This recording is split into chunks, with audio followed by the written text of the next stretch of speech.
मराठी, हिंदी आणि साऊथ अशा तिन्ही चित्रपट सृष्ट्यांमध्ये आपल्या अभिनयाचा ठसा उमटवणारी लोकप्रिय अभिनेत्री मृणाल ठाकूर ही सध्या तिच्या वैयक्तिक आयुष्यामुळे चर्चेत आहे।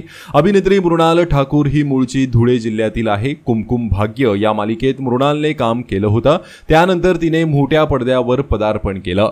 सध्या मृणाल ठाकूर एका खास कारणामुळे चर्चेत आहे। मृणाल ही तेलुगू चित्रपट सृष्टीतील एका घटस्फोटित अभिनेत्याच्या प्रेमात असल्याची चर्चा आहे।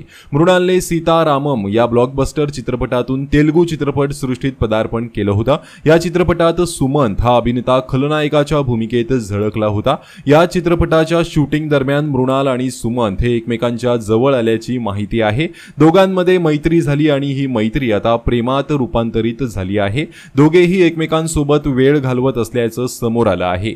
इतकंच नव्हे तर काही माध्यमांच्या रिपोर्टनुसार मृणाल आणि सुमंत हे लग्नाचा विचार करत असल्याची ही शक्यता आहे। सध्या मृणाल आणि सुमंत यांचा एक फोटोही सोशल मीडियावर व्हायरल झाला आहे। दरम्यान अभिनेता सुमंत याचं यापूर्वी अभिनेत्री कीर्ती रेड्डी हिच्याशी लग्न झालं होतं, मात्र लग्नाच्या काही वर्षांनंतरच दोघांनी घटस्फोट घेतला आणि आता मृणाल आणि सुमंत हे दोघेही प्रेमात असल्याची चर्चा आहे।